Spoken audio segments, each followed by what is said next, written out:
Éminou, on va manger. 13h chez les Téniers, Paul Elliott et Lou Eva vont déjeuner au soleil. Claire, la maman, a concocté un menu légumes, frites, avec bien sûr du ketchup. En plus, il y a des frites. Miam, miam. Paul Elliott, 6 ans, adore cette sauce comme tous les enfants de son âge. J'aime le ketchup parce qu'il y a de la tomate et j'aime bien la tomate. Et puis, j'aime bien parce que c'est acide.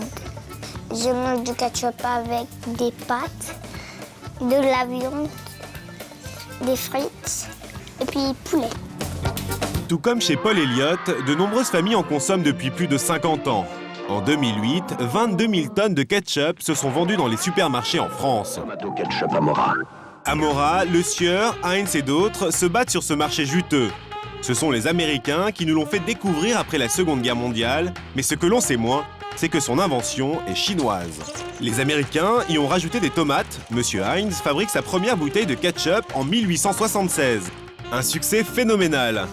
Nous sélectionnons avec précaution toutes nos tomates pour préserver le goût unique de notre ketchup.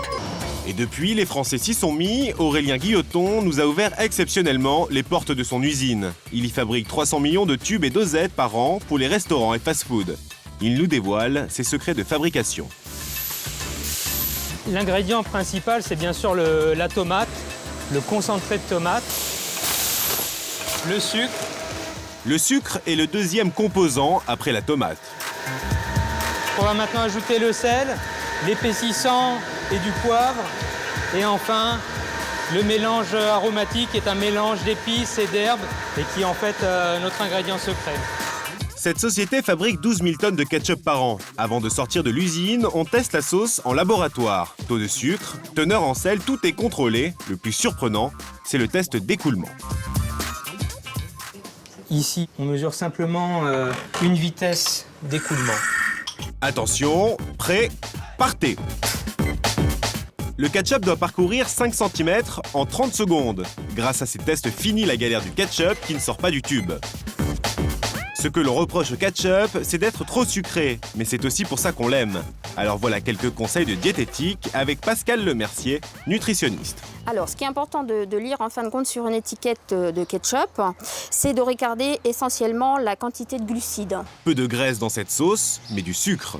Un ketchup normal, c'est-à-dire non allégé, fait à peu près 25 grammes de glucides. Ce qui correspond, alors pour une dosette de 10 ml, à 2 grammes et demi de sucre, c'est-à-dire la moitié d'un petit sucre en fait. Donc ce qui n'est pas énorme, mais bon, à ne pas répéter plusieurs fois dans la journée. Il existe aussi des formules allégées en sucre sans ajout d'aspartame. Pratique pour les plus gourmands. C'est vrai qu'après, il ne faut pas que les enfants non plus le barbouillent sur tous les aliments. Il faut qu'ils respectent un peu la saveur, la découverte de l'aliment et que ça ne soit pas trop masqué non plus par le ketchup. Ça aussi, c'est important de leur apprendre à reconnaître les goûts des aliments. Retour chez Claire Ténier. Elle a imaginé une recette originale de ketchup maison peu sucré pour les adultes et les enfants. On démarre par une échalote et un oignon. L'idée de la recette du ketchup maison au départ, c'est parce que je cherchais une idée d'apéritif. Et j'avais envie d'une recette un peu décalée et étonnante pour les copains. Et je suis partie de frites de patates douces et de cet accompagnement de ketchup maison. Donc là, on déglace avec 4 cuillères à soupe de vinaigre de cidre.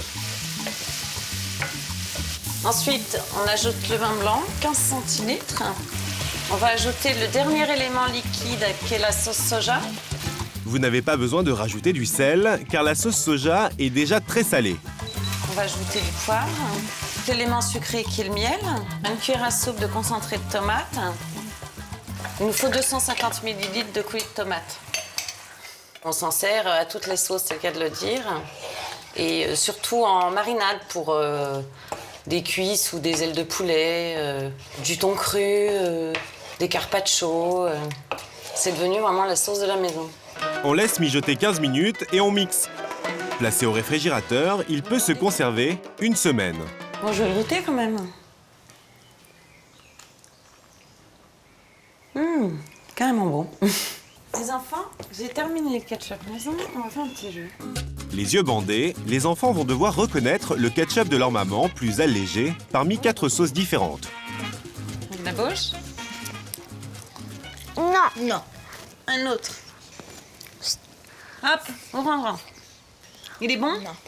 Il est trop sucré pour que ça soit le cas. Et un autre ketchup. Ouvre la bouche. Où il va? C'est lui. C'est lui, le fameux? Ouais. C'est une maman? Oui. Oui. Oui? Et alors, oui. Paul Elliott, est-ce que tu l'aimes? Non. Je ne l'ai pas pimenté. Toujours pas. Non. Où il va? Oui, j'aime beaucoup. Avec Paul Elliott, le ketchup en bouteille est loin d'avoir perdu la partie. Alors ketchup maison ou ketchup industriel, mettez de la couleur dans vos assiettes, mais avec modération.